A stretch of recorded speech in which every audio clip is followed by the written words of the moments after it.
Naya dia kok nggak pernah DM saya, kok nggak pernah miss call saya, kok nggak pernah japri ke saya, padahal online-nya sering loh.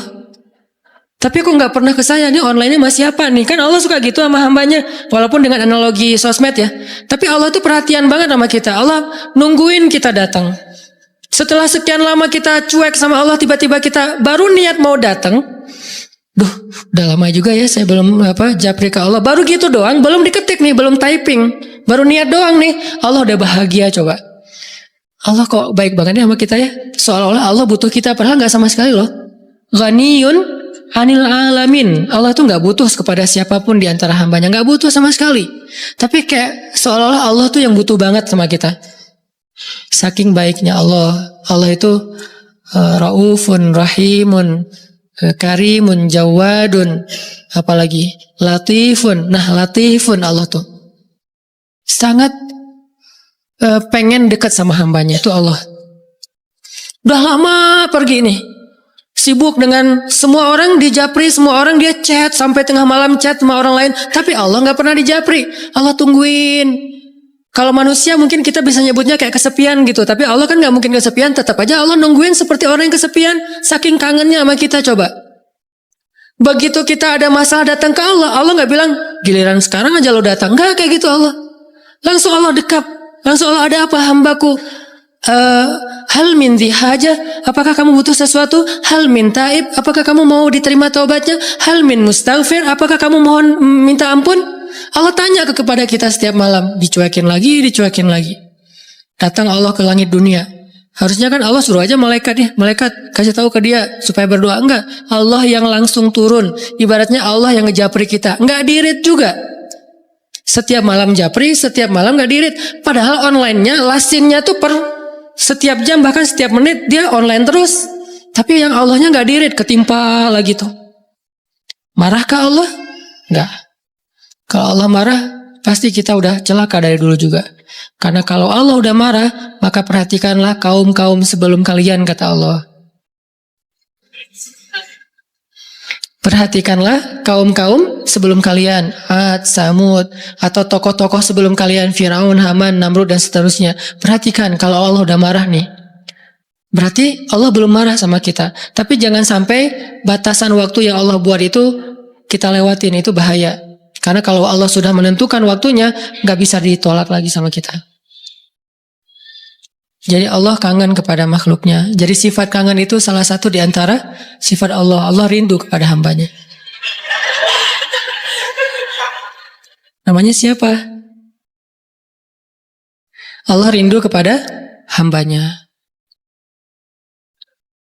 Sehingga kalau Allah aja kangen sama kita kangen gak sih sama Allah? Ini pertanyaannya nih. Karena kalau kita gak kangen sama Allah, gak fair.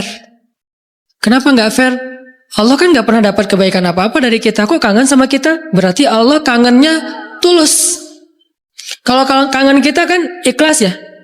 Ikhlas dengan tulus agak beda dikit nih. Kalau tulus gak berharap apa-apa. Kalau ikhlas berharap. Kalau ikhlas itu berharap.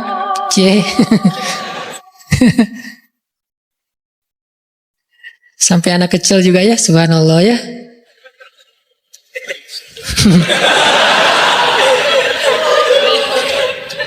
Otomatis ada cewek soalnya. Cewek kecil. Allah aja tuh gak menginginkan apa-apa dari kita, kangen. Berarti kan gak ngarapin apa-apa, bisa kangen, baik banget kan. Nah kita kalau kangen pasti ada ngarapin sesuatu. Kayak kangen orang tua, kenapa? Pengen masakan ibu. Kangen kampung halaman, kenapa? Pengen jajan, pengen lihat suasana yang luar biasa di keluarga. Kan kangen ya kampung halaman. Kangen dia misalnya, pengen disiapin segelas apa misalnya, green tea lah atau Thai tea atau apalah, kalau yang standar mah ya, atau kopi misalnya. Kita mengharapkan sesuatu dalam kangennya kita. Kalau Allah kangen gak ngarapin apa-apa, karena Allah gak butuh kita. Kok kangen? Berarti Allah maha baik. Kangen mengharapkan sesuatu aja baik, apalagi kangen tanpa mengharapkan apa-apa. Dan yang lebih luar biasanya lagi, Allah bukan cuma gak mengharapkan apa-apa, kangen pengen ngasih sesuatu kepada kita. Kangen pengen ngasih sesuatu untuk kita. Itu kangennya Allah. Mirip dengan kangennya ibu, walaupun gak sama, pasti Allah lebih.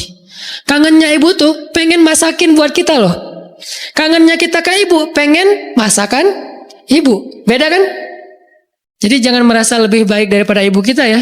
Karena realitasnya, jujurnya mah, kita kalau kangen ibu karena pengen dimasakin. Ibu kalau kangen kita karena pengen masakin.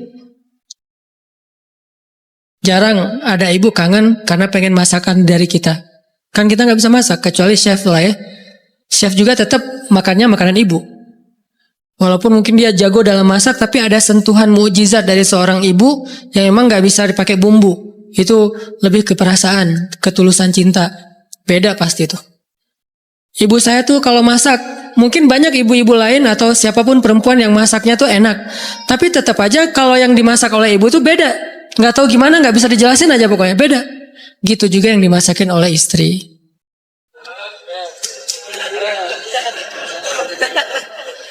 Nggak pernah ngerasain, nggak apa-apa.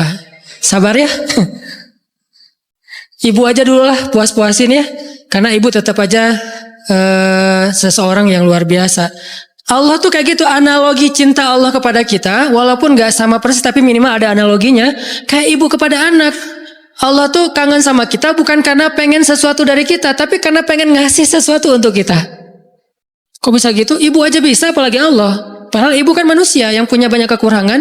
Kadang dia capek, kadang dia juga lelah, kadang dia butuh harta dan segala macam. Namanya ibu kadang-kadang butuh, kayak saya lagi di Mesir tuh nelpon ibu saya, "Mak, butuh apa?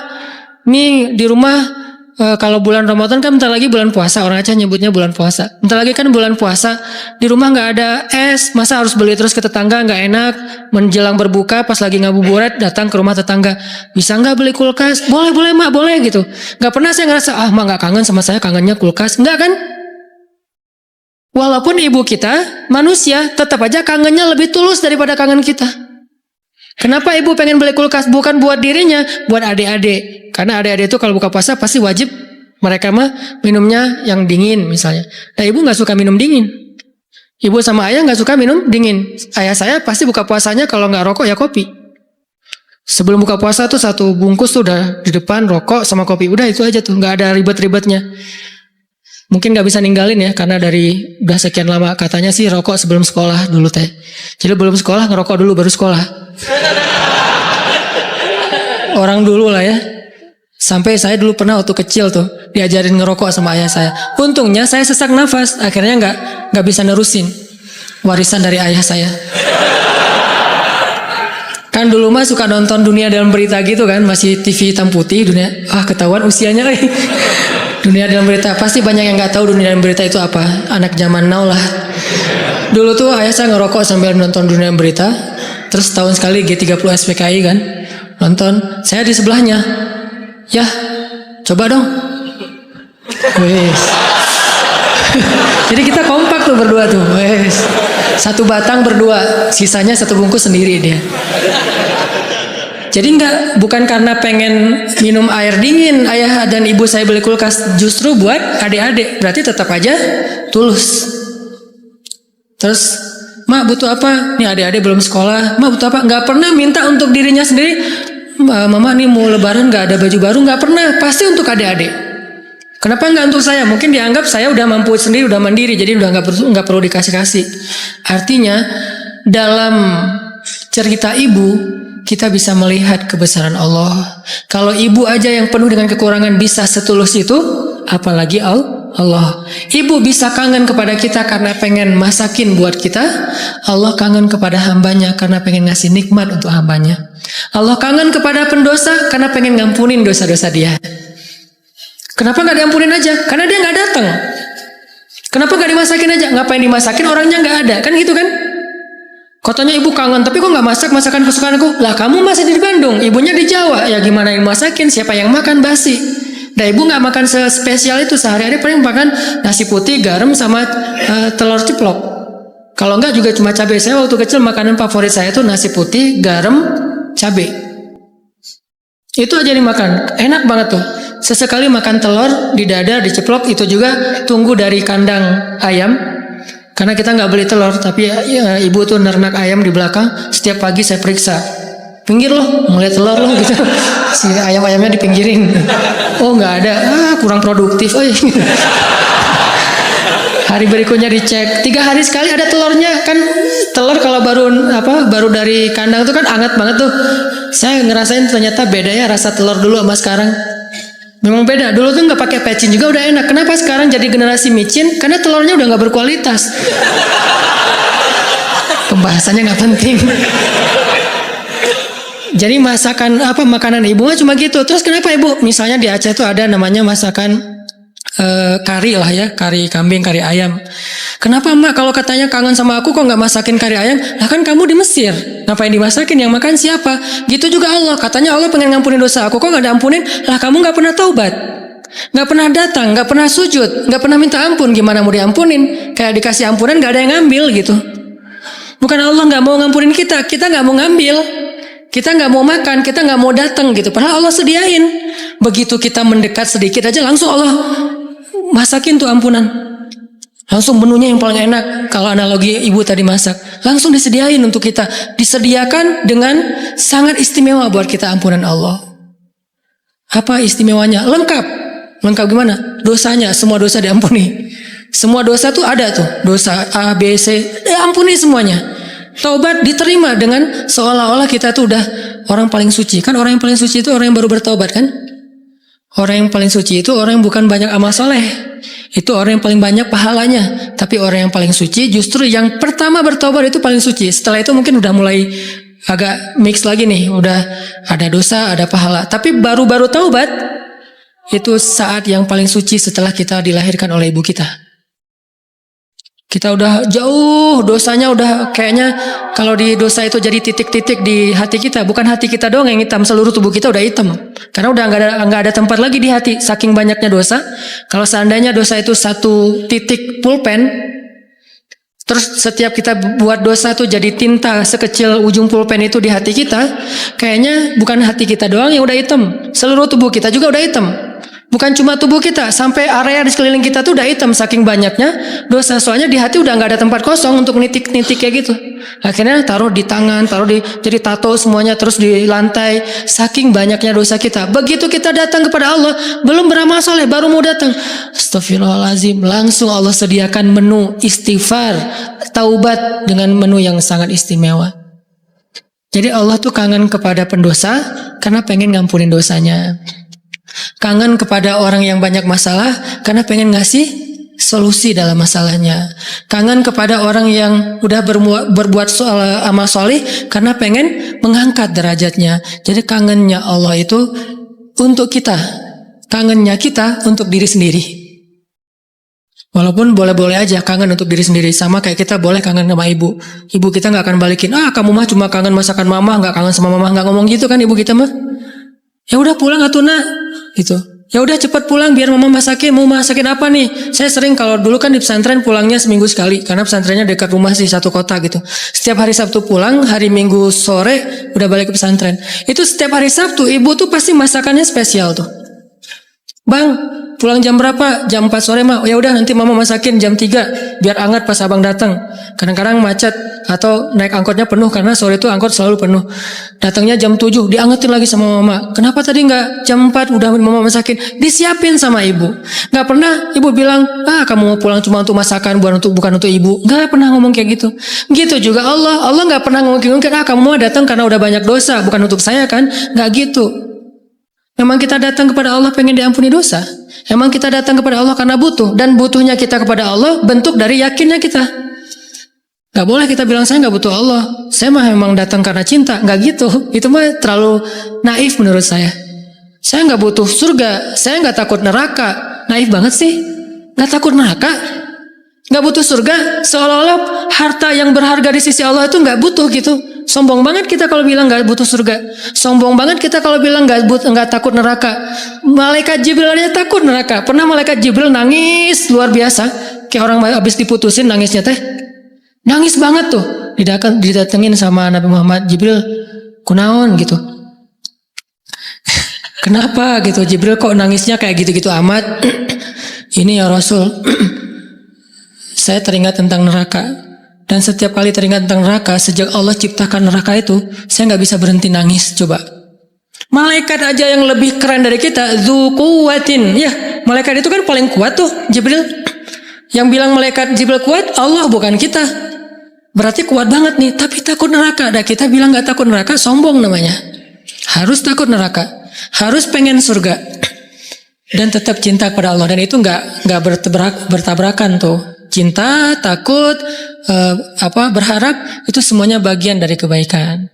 Teman-teman yang dirahmati Allah Subhanahu Wa Taala, tadi kita sampai kepada pembahasan analogi gimana rindunya Allah, kangennya Allah kepada hambanya. Itu analogi yang mungkin agak mendekati, walaupun gak pernah ada yang sama dengan Allah pastinya, adalah kangennya ibu kepada anaknya. Jadi kalau kangennya ibu kepada kita itu pengen masakin. Kalau kangen kita kepada ibu pengen dimasakin. Itu bedanya tuh. Jadi jangan berpikir ketika Allah kangen sama kita, Allah butuh kita, enggak. Justru Allah kangen sama kita karena pengen ngasih ke kita kebaikan-kebaikan. Allah kangen kepada pendosa bukan kangen karena dia orang soleh, enggak. Karena Allah sayang sama dia. Bukan karena, kok pendosa dikangenin. Bukan, itu mah kita yang hitung-hitungan. Makanya jangan menganalogikan Allah kayak kita. Seperti kita bilang, kan suka ada yang ngomong gini, ke Allah mah gak usah banyak minta, gak enak, mending beribadah aja. Emangnya Allah tuh akan berat kalau kita minta? Kan enggak. Justru meminta kepada Allah itu ibadah. Jadi makin banyak berdoa itu makin banyak pahala. Karena berdoa dalam agama kita itu bagian dari ibadah. Cuman namanya bukan ibadah muqayyad. Ibadah muqayyad itu kayak sholat 5 waktu. Udah jelas waktunya, jelas cara-caranya. Ibadah mutlak. Arti mutlak itu lebih bebas. Kapan aja yang dibaca bisa apa aja. Bahkan kadang-kadang agak-agak capruk dikit dalam berdoa mah gak masalah ya. Kenapa dia capruk? Karena gak hafal bahasa Arabnya. Akhirnya yang didoain sebisanya dia aja, nggak apa-apa semampunya. Jadi berdoa kepada Allah itu ibadah dan Allah senang banget dimintai. Sampai Allah tuh ngerasa malu kalau ada yang meminta, terus kita Allah nggak mengabulkan, Allah malu. Allah punya malu. Justru Allah Maha Pemalu. Banyak hadis-hadis Allah pemalu kan? Di antaranya kayak hadis Nabi pas Utsman datang ke rumah Nabi dalam keadaan Nabi sakit. Pas Abu Bakar datang, Nabi nggak pakai baju atau pakai baju tapi nggak terlalu rapi gitu, biarin aja. Umar biarin aja. Begitu Utsman yang bilang salam, Nabi langsung rapi-rapi. Udah semuanya rapi, baru Utsman dibukain pintu. Ditanya kok gitu-gitu amat sama Utsman? Dah kita mah nggak gitu. Kata Nabi, jangankan saya, Allah aja malu kepada Utsman. Terus Allah juga malu dalam hadis Nabi, sesungguhnya Allah malu kalau ada hambanya mengangkat kedua tangannya. Ini juga dalil bahwa berdoa boleh mengangkat tangan. Jadi gak perlu diperdebatkan lah. Gak angkat tangan boleh, menelunjuk juga boleh. Nelunjuk jangan pakai analogi culture manusia. Kalau culture manusia gini tuh merintah kan ya. Tapi kalau culture agama ini bukan merintah. Cuma Allah doang yang saya berharap gitu maksudnya. Doa kok gitu sih kayak merintah Allah. Enggak, ini mah pakai perasaan kita. Kalau pakai perasaan agama mah enggak gitu. Kan Nabi kadang berdoa gini, kadang berdoa emang nggak pakai ngangkat tangan. Kapan tuh? Kayak pas naik kendaraan, kan nggak mungkin di atas onta gini kan? Agak-agak gimana gitu. Atau pas mau makan, tapi pas mau makan Bismillahirrahmanirrahim. Walaupun boleh ditambah Allahumma lakasumtu misalnya. Ya, atau Allahumma barik lana. Asal nggak Bismillahirrahmanirrahim amutu wahaya. Kan gak harus gini, boleh juga gini, boleh gak sama sekali. Kadang Nabi juga berdoa dengan mengangkat tangan. Buktinya, sesungguhnya Allah malu. Kalau ada hambanya mengangkat kedua tangannya, lalu Allah tidak mengabulkan permintaannya, kan Allah malu nih. Bisa juga Nabi ngangkat tangannya gak gini, tapi gini. Kapan? Pas perang Badar. Kalau kita pas besok mau ngelamar. Jadi perang Badarnya kita nih, jomblo nih. Lamaran, itulah perang Badarnya kita. Apalagi menghadapi calon mertua yang berkumis tebal teh kan. Itu berarti menghadapi musuh yang lebih kuat daripada kita kan ya. Butuh mukjizat lah itu mah. Sehingga doanya malamnya kayak gini. Pas sudah diterima gini lagi. Itulah kita. Artinya teman-teman, jangan ngelihat Allah seperti kita ngelihat makhluk. Tapi pasti Allah lebih baik daripada makhluknya. Pasti. Bahkan nggak bisa dibandingin. Kalau ada ayat-ayat kayak analogi itu bukan perbandingan, lebih kepada analogi supaya kita bisa berpikir. Dan memang Islam itu mengajarkan kita dan melatih kita berpikir. Afala ta'qilun, afala la'allakum tadhakkarun, tatafakkarun, berpikirlah. Am hasibatum falyanzuru. Semuanya tentang berpikir. Jadi kalau ada istilah, udahlah nggak usah dipikir-pikirin, udah taat aja. Taat tapi berpikir. Jangan taat gak berpikir. Karena agama ini agama milik orang-orang yang cerdas, dibawa oleh orang yang paling cerdas di muka bumi. Dan kecerdasan itu di sini. Tapi kecerdasan doang gak cukup, harus dipadukan dengan keimanan.